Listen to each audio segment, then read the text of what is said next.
Welcome to this journey through one of the most disturbing cases recorded in the history of Missouri. Before we begin, I invite you to leave in the comments where you're watching from and the exact time you're listening to this narration. We're interested to know in which places and at what times of day or night these documented accounts reach. Pike County, Missouri, 1871. A landscape of rolling hills, dense forests, and scattered homesteads connected by winding dirt roads that disappeared into wilderness. The Civil War had ended just 6 years prior, leaving deep scars across the state's land and people. It was a time of reconstruction, of rebuilding, but also a time when travelers often went missing without explanation. The railroads were expanding, but many journeyed by horse or on foot, vulnerable to the elements, to bandits, and to dangers far less obvious. The Blackwood Ranch sat 12 miles northwest of Louisiana, Missouri, a prosperous river town on the Mississippi. The property stretched over 800 acres of prime land, unusual wealth for the time and place. The main house stood on a hill overlooking the property, visible from the old Chestnut Trail that connected Louisiana to the smaller settlements to the west. Travelers often commented on the impressive white two-story structure with its wide porch and carefully tended flower gardens. What many didn't realize was that the beautiful Blackwood Ranch marked the last sighting of at least 17 individuals between 1866 and 1871.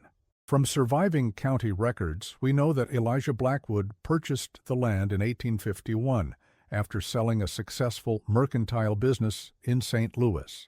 He was a widower in his 40s with 2 daughters, Abigail, 23 in 1871, and Dorothea, 21. The sisters were known in Louisiana for their refined manners and elegant appearance, unusual in this frontier setting. They rarely ventured into town, perhaps once a month for supplies and church services, but when they did, they were impeccably dressed in the latest fashions ordered from catalogs. What makes this case particularly disturbing is not just the number of disappearances associated with the property, but the methodical, calculated nature of the crimes that would eventually come to light. This wasn't random violence or opportunity. This was systematic predation, disguised behind a veneer of respectable femininity. The Blackwood sisters would become known in private law enforcement correspondence as the Sirens of Pike County, though this name never reached public records due to the shocking nature of their crimes and the reputation of the county officials who had overlooked early warning signs. The first documented disappearance connected to the Blackwood Ranch was that of William Chambers, a 32-year-old livestock trader from Kentucky, who was last seen leaving Louisiana on April 17, 1866, after selling several horses at the spring market. According to the bartender at the River Bend Saloon, Chambers mentioned he'd been invited to stay at a fine ranch up the Chestnut Trail before continuing west. His horse and belongings were never recovered. Between 1866 and early 1871, 16 more individuals would vanish after reportedly heading in the direction of the Blackwood Ranch. These included 9 men and 8 women of various ages and backgrounds, from a young couple heading west to start a new life, to a circuit judge returning from court sessions in smaller settlements. The pattern remained largely undetected due to the transient nature of many travelers in the post-war period and the vast, often lawless territory they traversed. Local records from the period preserved in the Pike County Historical Society archives showed that the sheriff's office received at least 4 inquiries about missing persons who had last been seen in the area. In each case, preliminary investigations yielded no results, and the matters were eventually filed away as unsolved. Sheriff Thomas Ridley, who served Pike County from 1864 to 1869, noted in his personal correspondence, discovered in 1958, that he had visited the Blackwood Ranch twice regarding missing travelers but found nothing amiss on the property, which is maintained in exemplary fashion by the Blackwood ladies and their reclusive father. Travelers in the area frequently commented on the unusual hospitality offered at the Blackwood Ranch. Unlike many rural homesteads which might offer basic shelter in a barn or a simple meal, the Blackwoods provided elegant accommodations in a separate guest house, complete with fine linens and hot water for bathing, luxuries almost unheard of in the region. This exceptional hospitality became part of local travelers' lore, with many going out of their way to pass by the ranch in hopes of receiving an invitation to stay. Martin Holloway, a traveling salesman who survived an overnight stay at the Blackwood Ranch in early 1868, later provided valuable testimony about the experience. According to a statement given to Sheriff Holcomb after the case broke, Holloway recalled, "I was greeted at the gate by the younger Miss Blackwood, who insisted I rest my horse and myself for the night. The dinner they served was remarkable. Roast duck with some kind of sweet sauce, fresh bread, and vegetables from their garden. I remember thinking it strange that I never saw the father, though they spoke of him being indisposed upstairs. What saved me, I believe, was a sudden storm that flooded the yard and made it impossible to reach the guest house. They put me up in a small room off the kitchen instead, apologizing profusely for the lesser accommodations." This account suggests that the sisters' method was not infallible, and that circumstances occasionally forced them to spare intended victims. It also indicates that they maintained different standards for those staying in the main house versus the guest quarters, a crucial distinction that would later help explain how they managed to kill so many without creating a scene visible or audible from the main residence. What happened to these travelers? How could so many disappear without raising immediate alarm? The answers lay in what locals called the Thirsty Well, a seemingly ordinary water source that concealed the darkest secrets of the Blackwood Ranch. The warm spring of 1871 had been unusually dry in Pike County. Farmers worried about their crops, and water sources began to dwindle. On the morning of May the 23rd, 1871, Franklin Whitaker, a local farmer whose property bordered the northwestern edge of the Blackwood Ranch, decided to deepen his well. As he dug, the earth suddenly gave way, opening into a larger underground cavity. What he found there would shock the entire region and uncover one of the most disturbing criminal operations in Missouri's history. The cavity Whitaker discovered was connected to an extensive underground stream system that also fed the main well of the Blackwood Ranch. In the murky waters of this natural chamber, partially preserved by the cool, mineral-rich water, were human remains. Further investigation would reveal that this underground stream connected directly to what was known as the Visitor's Well at the Blackwood property, a separate water source from the family's main well, positioned conveniently near the guest quarters behind the main house. Whitaker, described in contemporary accounts as a man of steady temperament not given to excitement, immediately recognized the significance of his discovery. Rather than continue exploration alone, he secured his property and rode directly to Louisiana to report his findings to Sheriff James Holcomb, who had replaced the retiring Sheriff Ridley in late 1869. Holcomb's detailed report, sealed until 1952, describes his initial skepticism. "I thought perhaps Whitaker had discovered an old Indian burial site or remains from the recent war," he wrote. But his insistence on the unusual nature of the find, particularly the presence of what appeared to be relatively recent clothing still on some remains, convinced me to investigate immediately. The sheriff assembled 4 deputies, swore them to secrecy regarding their mission, and departed for the Whitaker farm before dawn on May 24th. After confirming Whitaker's discovery, Holcomb made the crucial connection to the nearby Blackwood Ranch, recalling the multiple disappearances reported in the vicinity over recent years. Using lanterns and ropes, 2 deputies descended into the cavity to examine the remains more closely.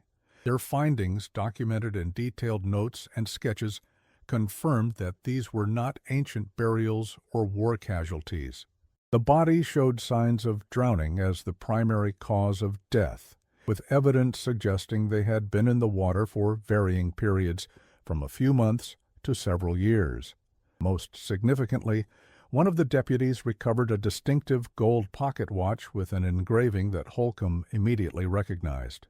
Just 2 months earlier, he had taken a report from a St. Louis merchant whose brother, a grain buyer named Edward Parsons, had disappeared while traveling through Pike County.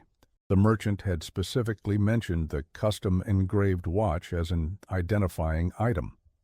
This connection provided the legal justification Holcomb needed to investigate the Blackwood Ranch. He instructed his deputies to maintain a constant watch on the cavity, while he and one deputy returned to Louisiana to prepare for what would become one of the most significant criminal investigations in the county's history. Upon this discovery, Sheriff James Holcomb of Pike County assembled a small group of deputies to investigate the Blackwood Ranch. What they found in the early hours of May the 25th, 1871, has been documented in a report that remained sealed in county records until 1952, when historian Theodore Maxwell uncovered it while researching post-Civil War crime patterns in rural Missouri. According to the sheriff's report, the Blackwood sisters were found at home, calm and composed, dressed for breakfast as if it were any ordinary day. Their father was nowhere to be found, and indeed, subsequent investigation would raise questions about whether Elijah Blackwood had been alive at all during the preceding years. The guest quarters, a separate structure behind the main house, were immaculately maintained, with fresh linens on the beds and personal items arranged to suggest recent occupancy. Next to this building was the visitor's well, a stone structure with an unusually wide opening and a peculiarly designed wooden cover. Holcomb's approach to the property was carefully planned. Rather than announcing their purpose, the sheriff and his deputies arrived under the pretense of investigating cattle thefts in the area. This ruse allowed them to gain entry to the property without raising immediate alarm. As one deputy engaged the sisters in conversation in the main house, Holcomb and the others examined the grounds, paying particular attention to the guest quarters and the nearby well. The well itself appeared ordinary at first glance, but closer examination revealed an ingenious and horrifying mechanism. The wooden platform surrounding the well was mounted on concealed hinges and could be released by pulling a lever hidden in a nearby tool shed. When activated, the entire platform would tilt sharply, sending anyone standing on it plunging into the depths below. The water level was maintained deliberately high, just a few feet below the opening, ensuring that even a strong swimmer would struggle to find purchase on the smooth stone walls. The mechanism's design showed remarkable engineering knowledge. The trigger system used a counterweight that could be adjusted, presumably to account for victims of different weights. A system of greased wooden bearings allowed the platform to tilt silently, without the creaking that might alert a victim to the danger. Most disturbing was the recovery system, a series of pulleys and ropes that allowed the platform to be reset from a distance, with no need for the operator to approach the well opening where they might be seen by a struggling victim. But the most disturbing discovery came when deputies descended into the well itself. The bottom did not end at the water level as expected, but continued into a submerged tunnel. Using long poles to probe the underwater passage, they discovered numerous personal effects: wallets, jewelry, boots, and even a judge's gavel. These items would later be identified as belonging to various missing travelers. Deputy William Hargrove, who made the initial descent into the well, later described the experience in a private letter to his brother. "I have seen men killed in the war. I have witnessed hangings and the aftermath of terrible accidents, but nothing prepared me for the cold calculation evident in that well. The walls were worn smooth, with no possible handhold for someone trying to climb out. At the water level, barely visible unless you knew to look for it, was a small shelf built into the stone, just large enough for someone to rest momentarily, prolonging their struggle, but offering no real hope of escape. It was as if the designer wanted to extend the victim's suffering, to create a particular kind of despair. Further investigation of the property revealed a hidden room in the cellar of the main house, accessible only through a concealed door in the pantry floor. Inside this room, neatly organized on shelves and in trunks, were hundreds of personal items: watches, rings, legal documents, letters, clothing, and weapons. Each item was tagged with a date, not with names, just dates, stretching back 5 years.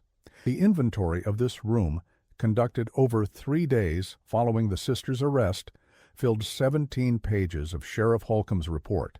Among the more notable items were a federal judge's credentials, a Union Army officer's sword and commission papers, a collection of gold wedding bands, 23 in total, and nearly $12,000 in various currencies and banknotes, an enormous sum for the time. A leather-bound ledger found in this room provided the most chilling evidence of the sisters' methodical approach. Each entry detailed the estimated worth of the visitor, inventoried their possessions, and included notations on how long they were entertained before their departure. The financial accounting was meticulous, with running totals calculated monthly and yearly. The final page of the ledger, dated just 2 weeks before the discovery, showed a total accumulated wealth equivalent to over $30,000, an enormous sum for the time. The ledger contained occasional notations that hinted at the sisters' selection process. Entries marked with a small star seemed to indicate particularly wealthy victims, while those with a small cross appeared to represent travelers who had arrived with others and thus required special handling. Most disturbing were entries marked with a small drawing of an ear, which correlation with other evidence suggested represented victims whose disappearance had been inquired about by authorities or family members. These entries often included additional notes about story prepared or explanation given. But what of Elijah Blackwood, the father whose presence had lent respectability to the sisters' operation? Sheriff Holcomb's report indicates that a thorough search of the property yielded no sign of the man, though neighbors and townspeople all recalled seeing him regularly over the years. It wasn't until deputies examined the sisters' personal quarters that this mystery began to unravel.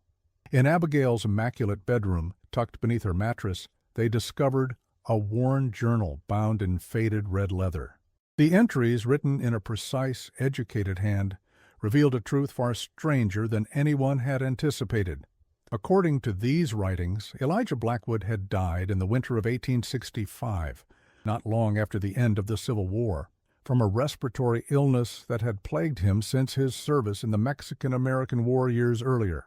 Rather than announce his death, which might have jeopardized their ownership of the property, at a time when women's property rights were limited, the sisters had maintained the fiction that he was still alive. They had apparently preserved his body through some rudimentary embalming technique they had learned from a medical text, keeping the remains in a sealed room on the 3rd floor of the house, a space accessible only through a concealed staircase in the master bedroom closet. The journal detailed the preservation process with clinical precision. The sisters had studied a medical text on Egyptian mummification techniques, adapting the ancient methods with materials available to them. They had removed certain organs, replacing the cavities with mixtures of salt, herbs, and other substances that Abigail claimed would arrest the natural processes of decay. The body was regularly treated with oils and resins, wrapped in specially prepared linens and kept in a room where temperature and humidity were carefully controlled through a system of vents and ice blocks transported from their winter ice house. Deputies found this room exactly as described in the journal. Windows sealed with wax, heavy velvet curtains blocking any potential view from outside, and in the center, on a bed of ice replenished regularly from the winter ice house, the remarkably preserved body of Elijah Blackwood. The sisters had apparently maintained conversations with the corpse, dressing it for dinner on special occasions, and even positioning it by windows occasionally, so that visitors might glimpse the reclusive master of the house from a distance. Deputy Samuel Collins, one of the men who discovered the preserved corpse, refused to discuss the experience for years afterward. In 1899, shortly before his death, he finally described the scene to his son, who recorded the account. The body was seated in a chair, dressed in fine clothes as if ready to receive visitors. The face had a waxy appearance, but was undeniably that of a once living man. What haunts me still was not the corpse itself, but the elaborate stage that had been set around it. A book open on its lap, a half-filled glass of brandy on the table beside it, even a pipe positioned as if recently set down. It was a grotesque tableau of normal life, maintained with excruciating attention to detail. This macabre charade served multiple purposes. It maintained their social standing, prevented questions about female ownership of such a large property, and, most importantly for their criminal enterprise, provided a male presence that made the ranch appear safer to potential victims. The journal entries detailed how the criminal enterprise had begun almost by accident. In the spring of 1866, shortly after their father's death, the sisters had hosted a traveling salesman who had made aggressive advances toward Dorothea. During a confrontation near the well, Abigail had pushed the man, causing him to fall into the open shaft.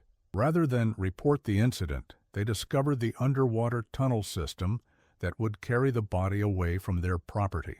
The man's possessions, particularly his considerable cash reserves, solved their immediate financial concerns following their father's death. Abigail's journal described this first killing in terms that suggested genuine self-defense, but the tone changed notably in subsequent entries.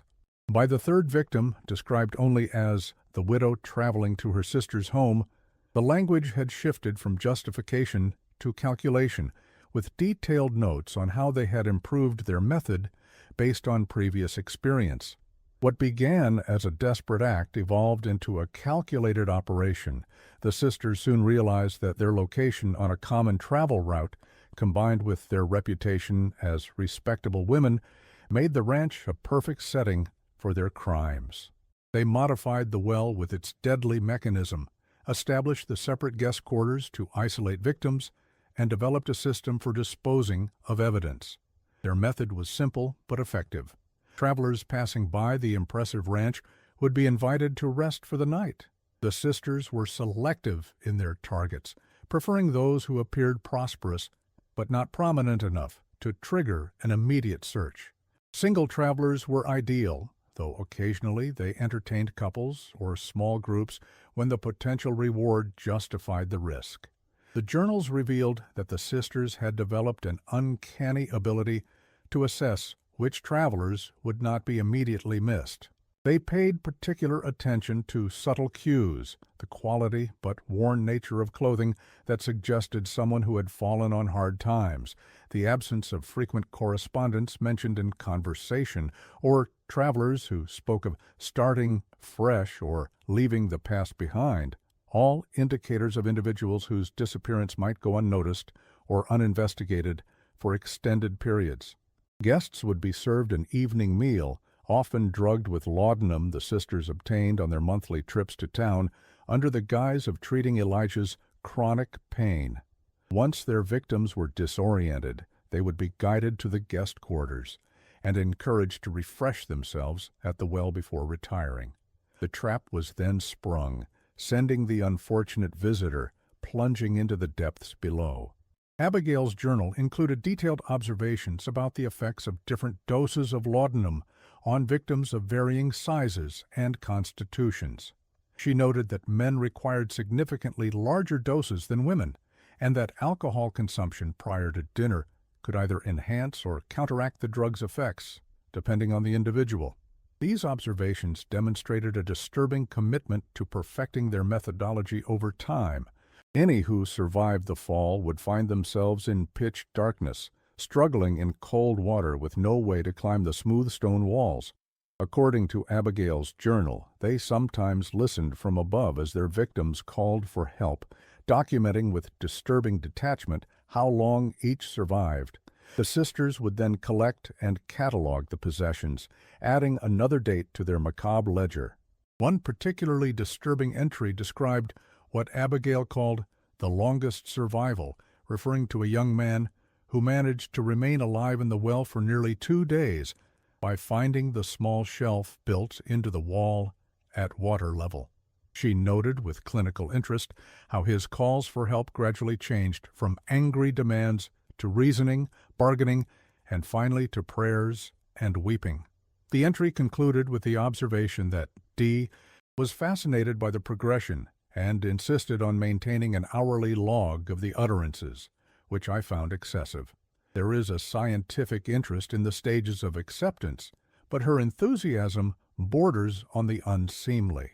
When Sheriff Holcomb and his deputies confronted the Blackwood sisters with this evidence on that May morning in 1871, their reaction was perhaps the most unnerving aspect of the entire case. According to the report, neither woman displayed shock, remorse, or even concern. Abigail, the elder, reportedly smiled and remarked, "Well, I suppose we'll need to prepare the guest room for ourselves now," while Dorothea simply asked if they might be permitted to change into more appropriate traveling attire before being taken to town. Deputy Collins's personal account, shared years later, added a detail omitted from the official report. As the sisters were being led from the house, Dorothea paused at the door and looked back, saying, "You really should check the south field beneath the large oak. Father wasn't our first experiment in preservation." Investigators later found the remains of two female domestic workers who had been reported missing from the household in 1863 and 1864, buried exactly where indicated. The sisters were held in the Pike County Jail while evidence was gathered for their trial. Interest in the case spread rapidly, with newspapers from St. Louis and even Chicago sending reporters to cover what was being called the Well of Horrors, or the Blackwood Sisters' charnel house. Public fascination was intense, particularly given the gender of the accused and the calculating nature of their crimes. The St. Louis Daily Chronicle published a series of articles about the case, including an interview with the Blackwood sisters' former tutor, Professor Harold Winters, who had instructed them for 3 years in the late 1850s. Winters described the young women as extraordinarily intelligent, particularly in the sciences, but noted that there was always something unnerving in their curiosity. They wished to know how things worked, not just machines, but people as well. They asked questions about pain, about fear, about the limits of human endurance that I found inappropriate for young ladies. While awaiting trial, the sisters were kept in separate cells, but reportedly maintained their composed demeanor. The jailer, Edwin Potter, later claimed that they spent their time reading books provided by their attorney and writing in journals that were unfortunately never recovered. Potter noted that they received no visitors except their legal counsel, and that neither ever asked about the fate of the other, a strange omission that added to the perception of their unnatural detachment. However, the full trial that many anticipated never occurred. On the night of June 17, 1871, less than a month after their arrest, both sisters were found dead in their cell. The official report stated that they had consumed poison concealed in a hollow button on Abigail's dress, a final example of their meticulous planning. Some speculated that sympathetic townspeople had provided the means for this final escape, while others suggested that local officials, embarrassed by their failure to detect the crime sooner, might have facilitated the suicide to avoid a public trial. The coroner's report, rediscovered in 1964, identified the poison as a derivative of nightshade, likely extracted from plants grown in the Blackwood's extensive garden.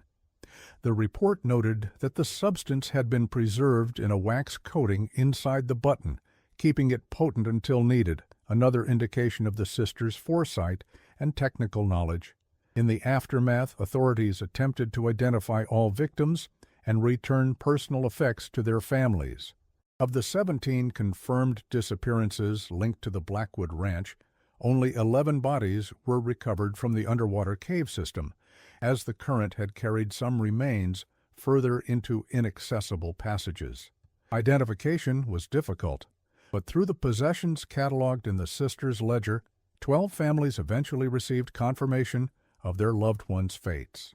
Among the identified victims was Judge Samuel Ellison, whose disappearance in October 1870 had prompted an extensive but fruitless search. His judicial credentials and personal items were found in the sisters' collection, though his remains were never recovered. The judge's widow, Catherine Ellison, became a vocal advocate for improved law enforcement coordination after learning that her husband's disappearance had never been connected to previous missing persons cases in the same area. The Blackwood Ranch itself became the subject of significant controversy. Under normal circumstances, the property would have been auctioned to pay restitution to victims' families. However, legal complications arose when a previously unknown will of Elijah Blackwood was discovered among the sisters' papers, bequeathing the entire estate to the First Baptist Church of Louisiana, Missouri, in the event of his daughter's deaths. The document appeared authentic, complete with the signatures of witnesses who had since passed away. Later analysis of the document by handwriting experts in 1932 suggested that the will might have been forged by the sisters as a contingency plan, ensuring that their victims' families would not benefit from the property in the event of their capture or death. The experts noted subtle inconsistencies in Elijah's signature compared to known examples from business documents filed prior to his death. Though these findings came far too late to affect the disposition of the estate, church leaders were divided on whether to accept such a tainted gift, with some arguing that the funds could do charitable work, while others feared spiritual contamination from blood money. After months of deliberation and legal challenges from victims' families, a compromise was reached. The property would be sold, with half the proceeds going to the church and half to a fund for the victims' relatives. The buyer, somewhat surprisingly, was Franklin Whitaker, the farmer who had made the initial discovery. He purchased the land at a fraction of its value, as few were willing to be associated with what locals now called Murder Ranch.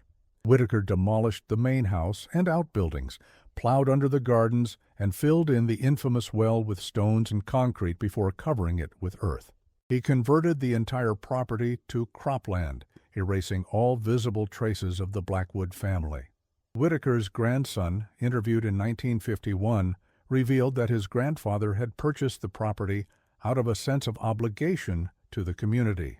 He felt responsible, in a way, Howard Whitaker explained, not for the crimes, of course, but for the fact that his land connected to theirs through that underground water system. He'd drink from his well for years, never knowing what was flowing beneath his property. It haunted him, buying the land, destroying the house, covering that well. It was his way of trying to cleanse the place. But physical structures are easier to remove than memories and local legends. Despite Whitaker's efforts to reclaim the land, the area where the main house once stood remained barren, with crops failing repeatedly in that particular section. Local children began to whisper that on quiet nights, particularly during dry spells, one could hear voices calling for help from beneath the earth where the well had been. These stories persisted for generations, with each retelling adding new elements to the Blackwood sisters' legend. Howard Whitaker confirmed that his grandfather had experienced unexplained difficulties with the property. That section never yielded like the rest of the farm, he said. Grandfather tried everything, different crops, special fertilizers, even bringing in soil from elsewhere. Nothing worked.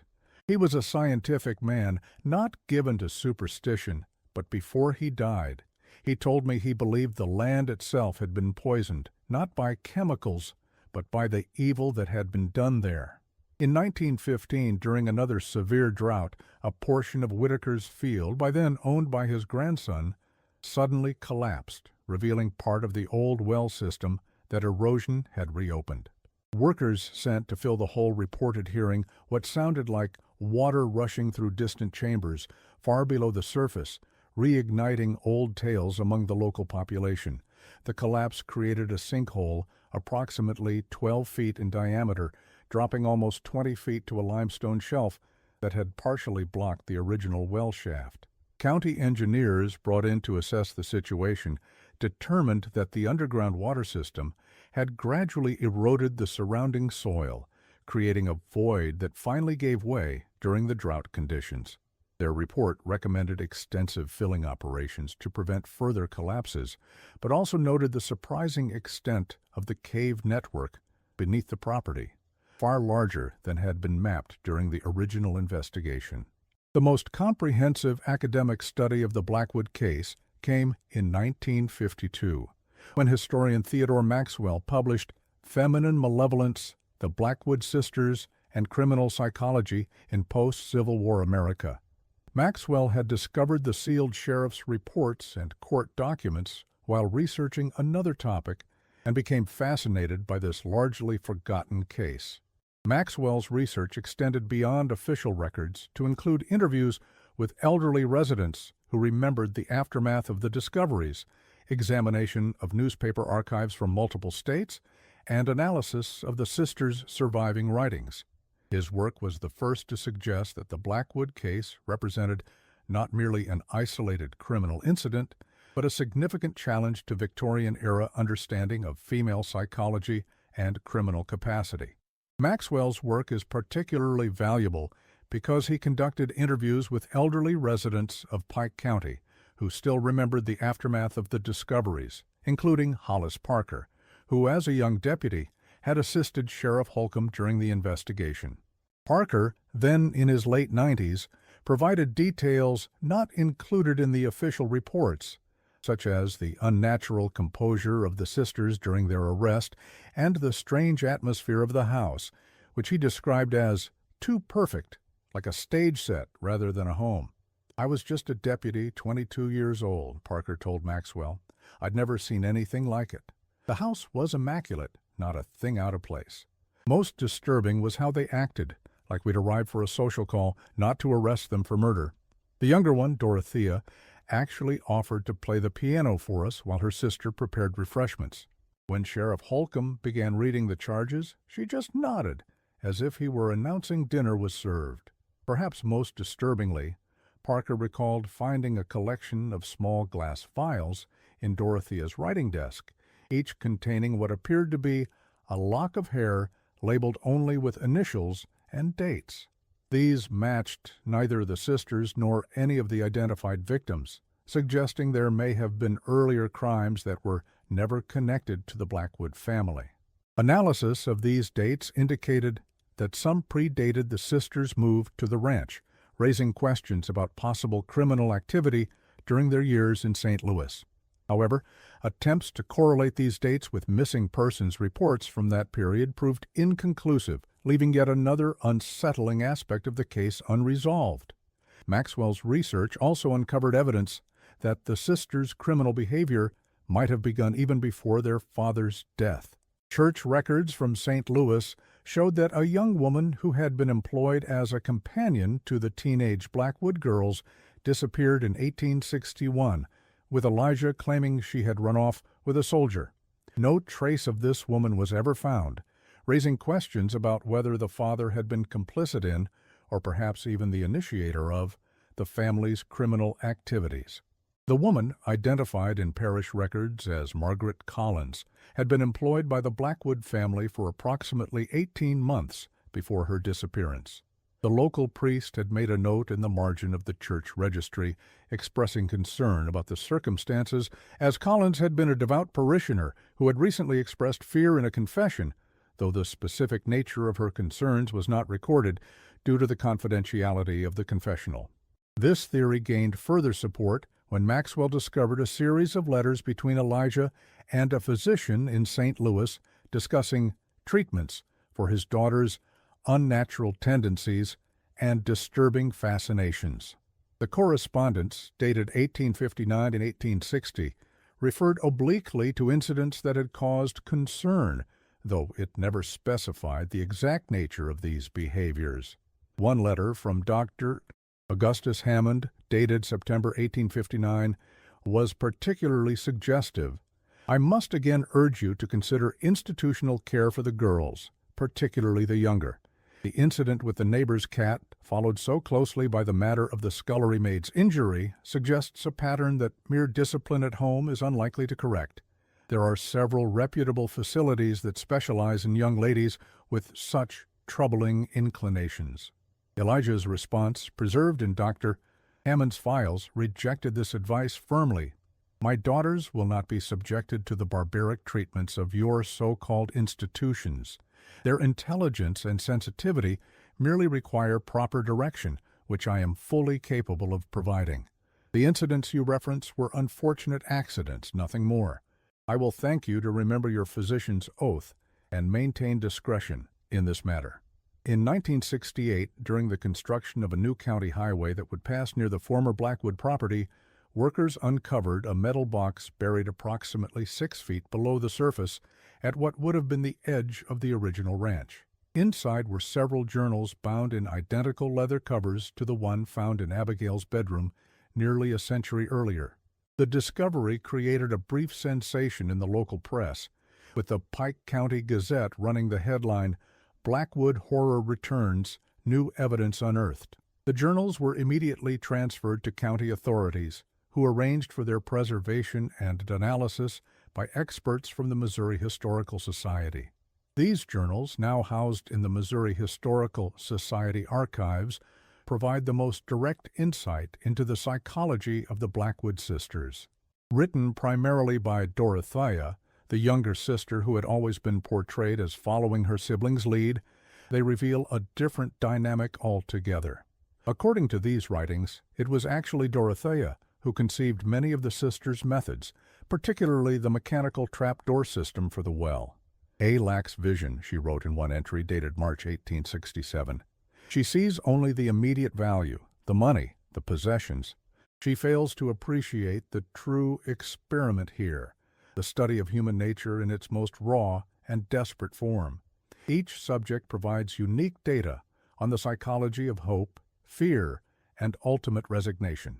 I have begun categorizing the responses and measuring the progression through identifiable stages." The journals describe her fascination with mechanical devices from an early age and her experiments with various mechanisms hidden throughout the house, apparently unknown even to Abigail. Most chillingly, they reveal that the sisters maintained different ledgers. Abigail's documented their financial gains, while Dorothea's recorded the victims' expressions, their pleas, and how long they survived in the well. She described these details with a clinical detachment that historians and psychologists who have studied the case find particularly disturbing. One entry, dated September 1869, reads, "Subject 11, male, approximately 35 years of age, demonstrated remarkable resourcefulness, removing his boots and using them to try to gain purchase on the walls. He lasted nearly 11 hours, alternating between periods of frantic activity and conservation of energy. His final words were not pleas or curses, but a quiet statement about his children. This represents a deviation from the usual pattern of emotional progression and warrants further study." Dr. Elizabeth Merrill, a criminal psychologist who analyzed the journals in 1972, noted that Dorothea's writings displayed classic characteristics of what would now be classified as psychopathy. The combination of high intelligence, technical aptitude, and complete absence of empathy made her an especially dangerous individual. What's particularly disturbing is her self-awareness. She recognized her own abnormal psychology, but viewed it not as a moral failing, but as an intellectual advantage that allowed her to study human behavior with complete objectivity. Perhaps the most unnerving revelation in Dorothea's journals was her detailed plan for what she called the continuation. Apparently, the sisters had been grooming a young woman from a neighboring county, identified only as E, to join their enterprise. This individual had visited the ranch several times and was being gradually introduced to the sisters' activities. According to the final entry, dated just 1 week before their discovery, E was scheduled to move permanently to the ranch the following month. "E continues to show remarkable potential," Dorothea wrote. "Her questions reveal an innate understanding of our work that A never possessed. Yesterday, when viewing the mechanism, she immediately suggested improvements to the counterweight system that would accommodate heavier subjects without increasing the noise. She has the perfect temperament, curious, methodical, and unencumbered by conventional sentimentality. Once installed here, we can accelerate her training and expand our operations considerably. Extensive efforts by historians to identify this individual have been unsuccessful. No records exist of any young woman matching the limited description in the journals who disappeared or changed residence during that period. This has led to speculation that E may have simply been a fabrication of Dorothea's increasingly detached mind, or alternatively, that this person realized the danger after the sisters' arrest and deliberately obscured any connection to them. Professor Maxwell's research in the 1950s included attempts to track down E based on the sparse details provided in the journals. He combed through census records, school registries, and church documents from surrounding counties, identifying several young women with names beginning with E who might have fit the profile. However, interviews with surviving family members of these individuals yielded no connections to the Blackwood sisters, and most had clear records of their whereabouts during the relevant time period. One tantalizing lead emerged in 1957 when Maxwell received a letter from a woman in California who claimed her grandmother had known the Blackwood sisters briefly before their crimes were discovered. According to this account, the grandmother, whose name was Elizabeth, had visited the ranch twice in early 1871, but became suspicious after overhearing a strange conversation between the sisters about the preparation of the guest room. She never returned for a planned third visit, and upon hearing of their arrest, destroyed all evidence of her association with them, fearing her reputation would be ruined by the connection.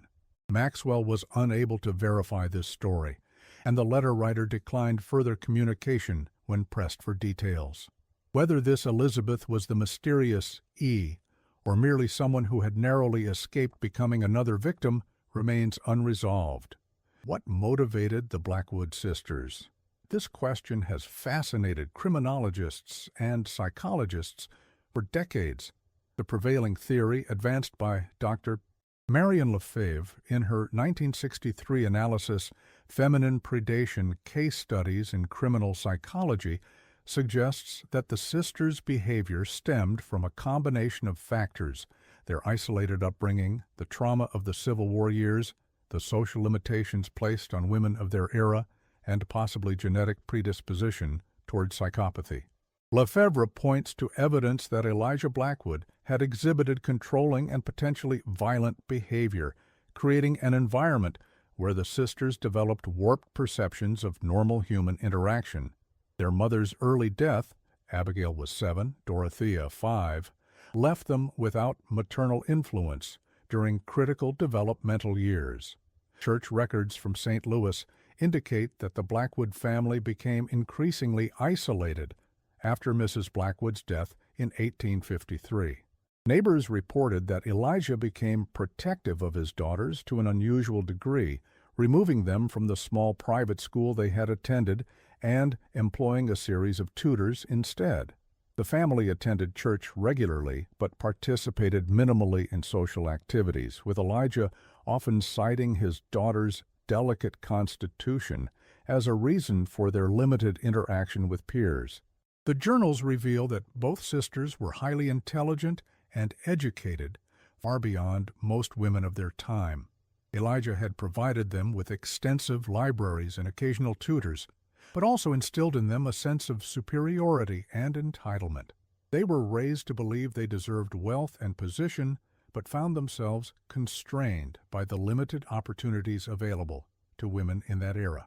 Dorothea's journals contain repeated references to these limitations. Father has given us minds capable of understanding medicine, law, engineering, yet society would have us do nothing more significant than pour tea and embroider handkerchiefs. It is not merely unjust, it is wasteful. If we cannot participate in the world of men, we will create our own domain where our abilities can be properly exercised. The timing of their crimes, beginning shortly after the Civil War, may also be significant. Missouri had been devastated by the conflict, with communities torn apart by divided loyalties. In this chaotic post-war period, with people constantly on the move and social structures in flux, the disappearance of travelers attracted less attention than it might have in more stable times. Pike County had seen significant guerrilla warfare during the conflict, with civilian casualties and property destruction, creating lasting trauma throughout the region. Sheriff Holcomb's report noted that many local residents were still recovering from war experiences, making them less likely to notice or report suspicious activities that did not directly affect them. Financial necessity clearly played a role in the initial crimes, but the sisters' continued predation long after securing substantial wealth suggests deeper psychological motivations. Dorothea's journals in particular reveal an obsession with power and control, with numerous entries detailing her satisfaction in determining the exact moment when hope leaves their eyes.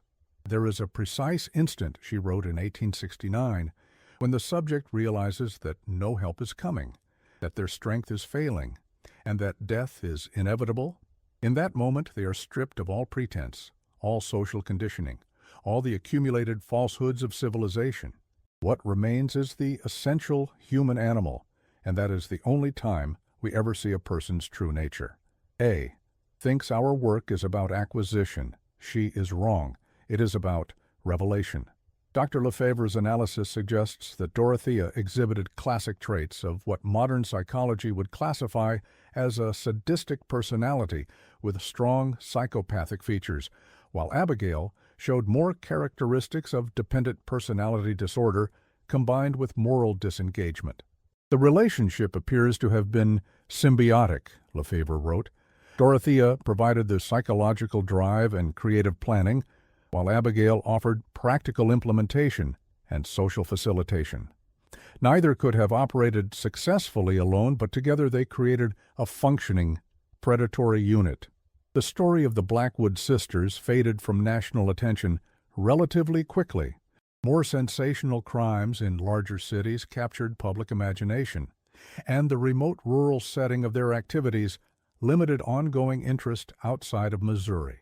By the early 20th century, they were largely forgotten, except in local folklore.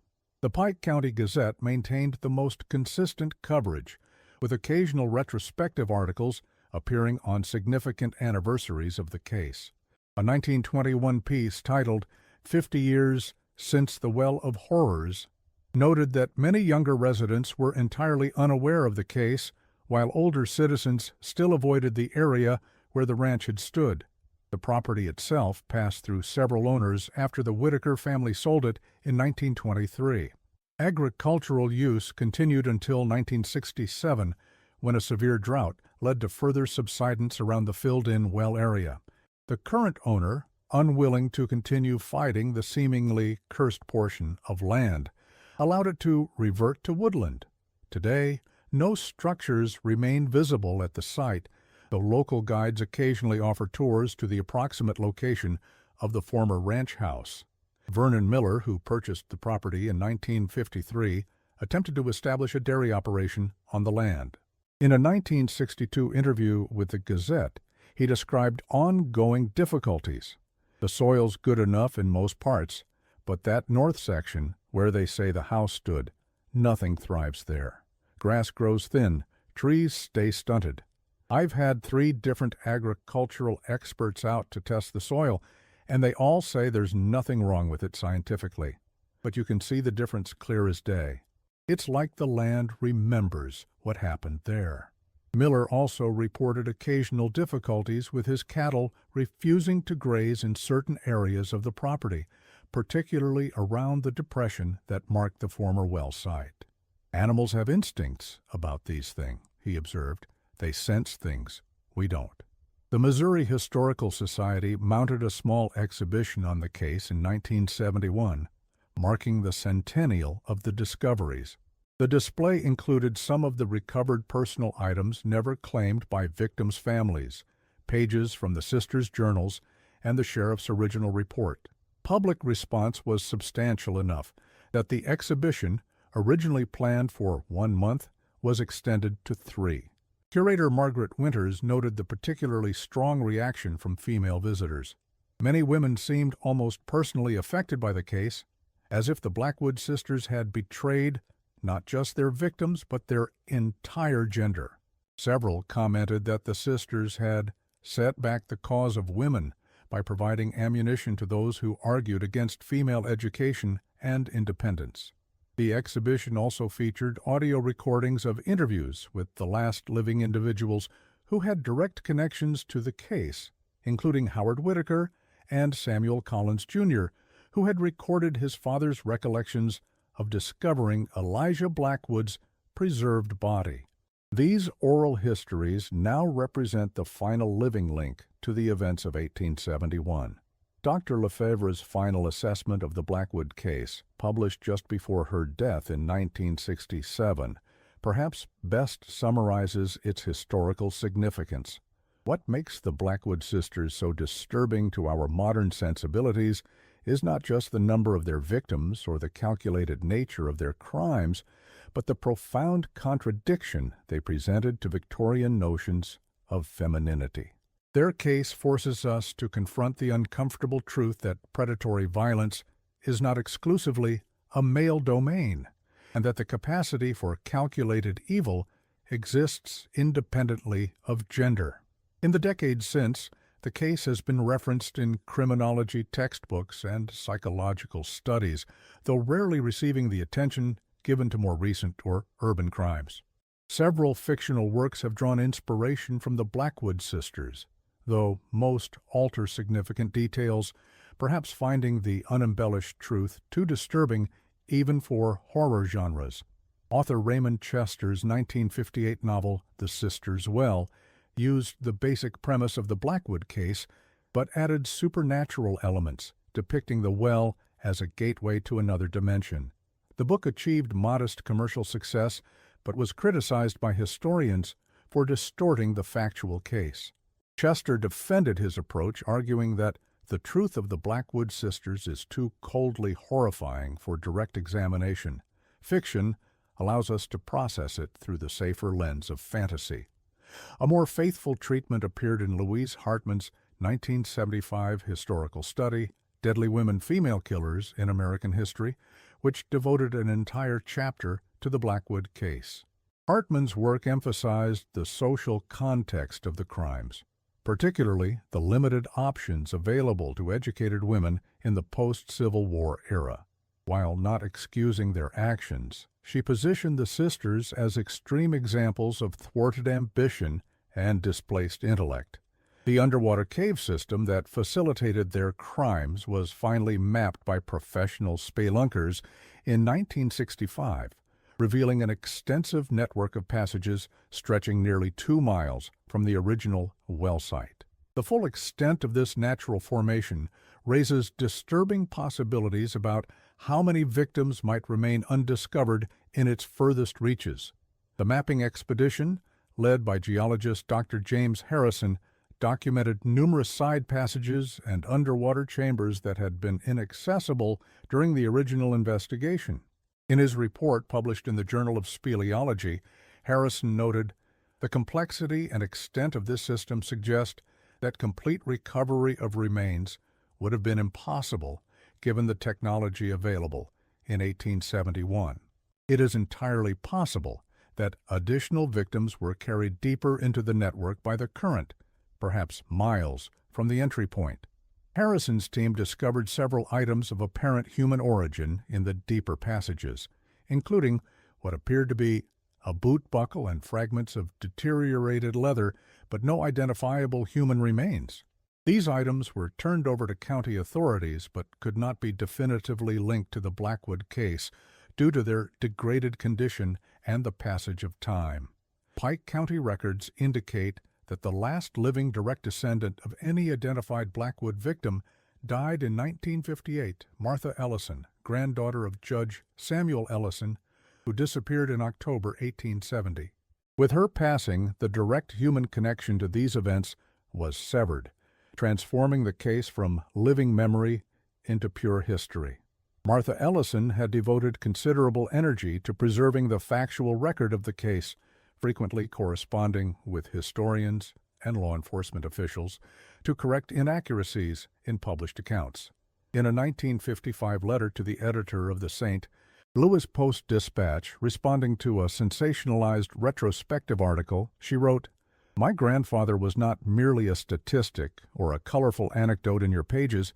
He was a respected jurist whose life and work were cut short by genuine human evil. When we romanticize or exaggerate such crimes, we dishonor both the victims and the truth. Yet something about the Blackwood sisters continues to resonate, particularly in an age when we become more aware of the complex psychology behind criminal behavior. Their case challenges simplified narratives about gender and violence, forcing us to confront uncomfortable questions about human nature itself. Modern criminal psychologists have revisited the case with contemporary analytical tools. Dr. Rachel Montgomery's 2009 paper, Revisiting the Blackwood Sisters, a Modern Forensic Psychological Analysis, suggests that the siblings would likely be diagnosed today as presenting a rare case of shared psychopathic disorder, with Dorothea as the primary psychopath and Abigail as an enabled accomplice with dependent personality features. Montgomery writes, "The Blackwood case remains significant not merely as a historical curiosity, but as an important early documentation of female psychopathy operating in a team dynamic. The detailed records and writings provide a rare, longitudinal view of how such individuals perceive their own actions and rationalize their behavior. The land where the Blackwood Ranch once stood remains unoccupied to this day.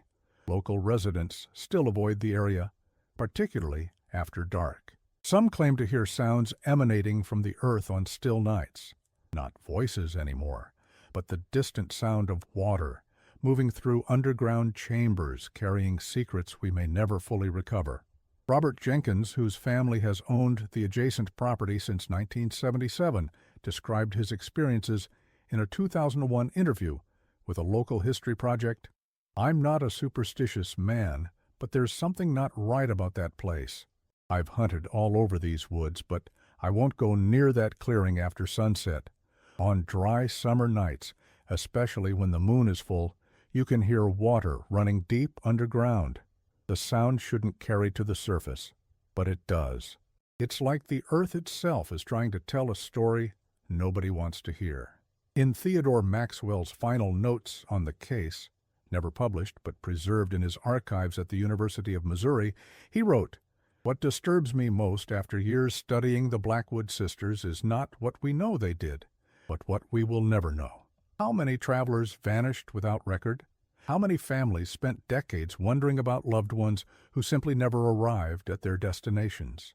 And perhaps most chillingly, was there really an E somewhere, watching, learning, and carrying their methods forward into a new generation? The possibility that the sisters might have had an accomplice or apprentice who escaped detection has periodically resurfaced in discussions of the case. In 1978, criminologist Dr. Victor Ramirez proposed what he called the continuation theory, suggesting that the pattern of disappearances along travel routes in neighboring counties during the 1870s and early 1880s might indicate that E had indeed existed and established her own operation after the Blackwood sisters' deaths. Ramirez identified 17 unsolved disappearances in a three-county area between 1872 and 1884 that shared characteristics with the Blackwood victims. Travelers of means, usually alone, last seen following established routes between settlements.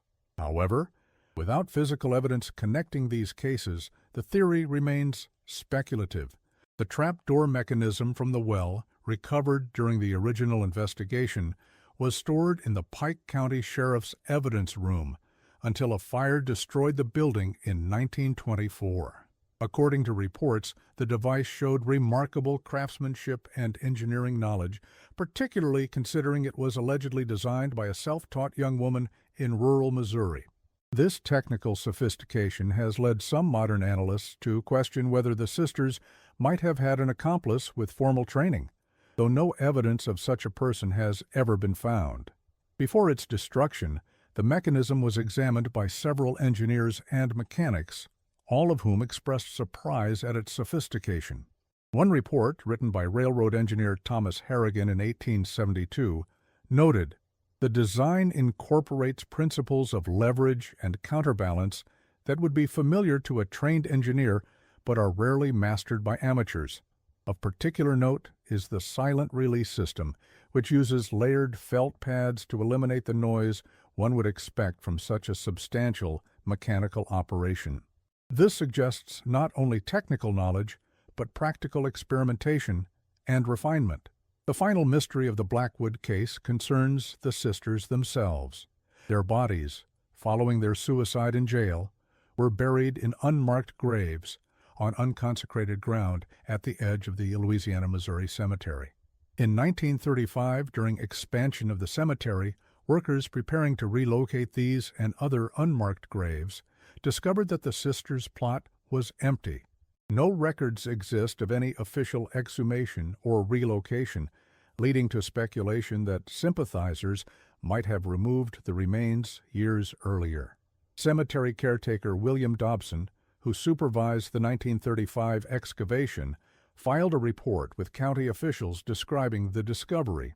Upon reaching the recorded depth of interment, 6 feet, workers found no evidence of human remains or burial materials in the plot designated as containing A and D Blackwood.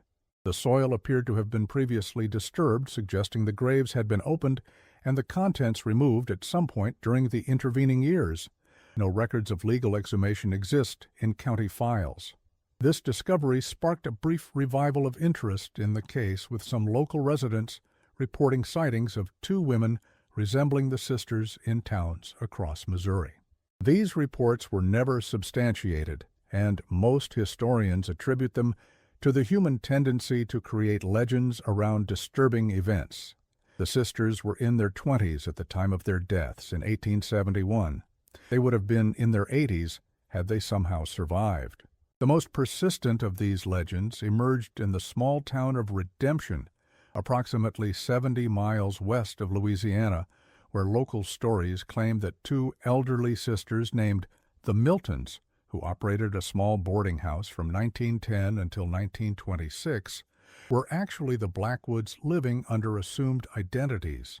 The women reportedly kept to themselves, accepted only single travelers as lodgers, and maintained an unusually beautiful garden of medicinal herbs.